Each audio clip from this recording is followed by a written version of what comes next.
दोस्तों आपको रणवीर की तमाशा मूवी याद है? उसमें जो रणवीर का कैरेक्टर है ना, उसको यस मैन दिखाया गया। वो हर किसी को यस बोलता है, सोसाइटी को यस, बॉस को यस, पेरेंट्स को यस। वो मूवी एक स्टॉक रिमाइंडर है हम सब लोगों के लिए, क्योंकि हम भी लाइफ में वही तमाशा कर रहे हैं। हम लोगों को भी ना बोलना आता नहीं है। इसके पीछे एक बहुत बड़ा रीजन ये है कि शायद हमारी परवरिश ऐसी हुई है, हमारी बचपन से कंडीशनिंग ऐसी हुई है, हमारी फैमिली ने, सोसाइटी ने हमेशा ये सिखाया है कि यार आपको ना हर बात के लिए हाँ बोलना है, क्योंकि ना बोलना हम बदतमीजी समझते हैं। बिलीव मी, इस आदत की हमें बहुत भारी कीमत चुकानी पड़ती है, क्योंकि यस बोलते बोलते बहुत सारे ऐसे काम है जो हम खुद करना चाहते हैं पर हम नहीं कर पाते। तो आज के इस कंटेंट में हम बात करेंगे इस इंपॉर्टेंट टॉपिक के ऊपर, हमें नो बोलना क्यों सीखना चाहिए और हम नो आराम से कैसे बोल सकते हैं। तो सबसे पहली चीज हमें लाइफ में ये समझनी है कि नो बोलना बदतमीजी नहीं है। नो बोलने का मतलब है कि हम अपनी लाइफ में अपनी बाउंड्रीज को सेट कर रहे हैं, अपनी लिमिटेशन को सेट कर रहे हैं, उन सारी चीजों को नो बोल रहे हैं जो शायद हमारे लिए भी बहुत ज्यादा प्रायर इंपॉर्टेंट नहीं है। जब भी हम हाँ बोलते रहते हैं तो हम बहुत ज्यादा overworked, over committed, over stress रहते हैं। नो बोलने के मैं आपको 3 बहुत बड़े बेनिफिट बताता हूँ। सबसे पहला बेनिफिट तो ये है, जो हमारी फिजिकल और मेंटल हेल्थ है ना, वो बहुत सुरक्षित रहती है। जब हम हर किसी चीज के लिए हाँ बोलते रहते हैं ना, तो क्या होता है कि कोई भी आके हम अपना काम पकड़ा देता है, कोई भी हमें कुछ चीज दे देता है। माइंड की भी कैपेसिटी है, वो इतने सारे टास्क को हैंडल करने के लिए स्ट्रेस्ड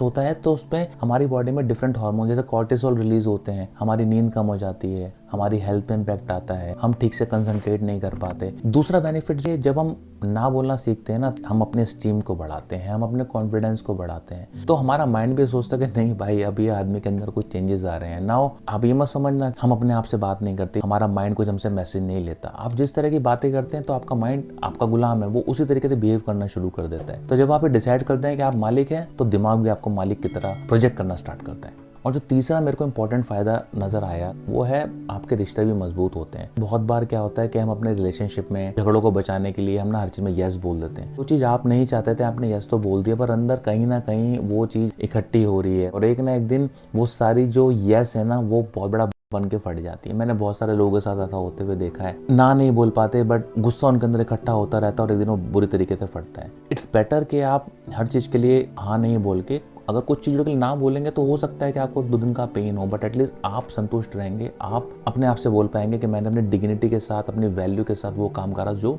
इंपॉर्टेंट था। और मैंने ये पर्सनली फील किया है कि इससे हमारा रिलेशन खराब नहीं होता, इससे रिलेशन हमारा अच्छा होता है। अभी बात करी हमने कि नो बोलने के फायदे क्या होते हैं। अब हम नो कैसे बोल सकते हैं, जो मैं लाइफ में प्रैक्टिस करता हूँ वो मैं आपके साथ शेयर करता हूँ कुछ पॉइंटर। सबसे पहला है सिंपल नो। कोई बहुत ज़्यादा दिमाग लगाने की जरूरत नहीं है, आप सीधा ना बोल सकते हैं। बहुत सारी बातें ऐसी होती हैं जो हमें हिचक आती है, बट जहाँ पे कुछ चीज़ों की इंपॉर्टेंस बहुत कम है, सिंपल, जैसे मैंने कुछ लोगों को देखा है, उनके पास एक टेलीकॉलर का कॉल आ जाता है कोई कार्ड बेचने के लिए, वो उसी से बात करने में लग जाते हैं, उनको उसको ना बोलने में बहुत प्रॉब्लम होती है। अरे बॉस, वहाँ तो ना बोल दो। दूसरा जो तरीका है वो ये है कि सीधे स्ट्रेट फॉरवर्ड नो नहीं बोल सकता तो क्या करूँ, तो आप बोल सकते हैं यार मैं ठीक है तो इसको बाद में सोच के बताता हूँ।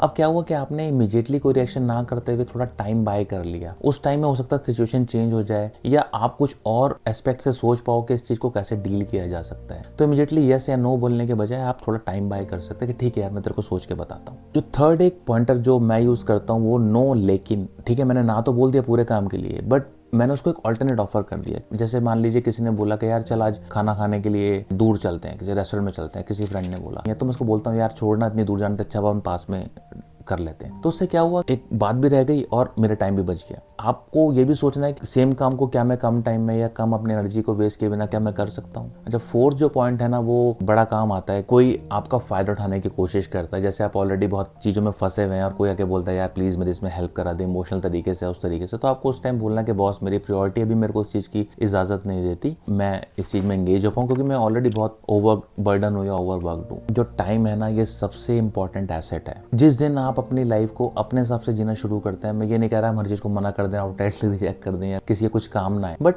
We should know our goals, we should know our values के लिए ये काम करना है। अगर मेरे को बुक पढ़नी है तो अगर मेरे लिए बुक पढ़ना ज्यादा इंपॉर्टेंट है तो I should give preference to book rather to hang around या रादर टू वॉच नेटफ्लिक्स। उसके लिए आपको कई बार अपने आप को भी कुछ चीजों के लिए ना बोलना पड़ेगा। मन करता है यार डायबिटीज है बट शुगर खाने का मन हो रहा है, वेट बढ़ रहा है बट एक्सरसाइज करने का मन नहीं हो रहा है, तो आपको अपने दिमाग को भी ना बोलना पड़ेगा कि बॉस नहीं, बस हो गया, मुझे ये काम करना है। अगर आपने भी लाइफ में ऐसा कभी फील किया है तो कमेंट करके अपने एक्सपीरियंस जरूर शेयर करें। और इस वीडियो से अगर लाइफ में कुछ भी वैल्यू ऐड हुई है या कुछ भी आपने सीखा है तो आई रिक्वेस्ट कि आप इस कंटेंट को अपने फ्रेंड के साथ शेयर करें, अपने फैमिली के साथ शेयर करें, इस कम्युनिटी को ग्रो करने में मदद करें। तो थैंक यू, आपने अपना कीमती वक्त दिया। मिलते हैं अगले इसी तरह के इंटरेस्टिंग कंटेंट में।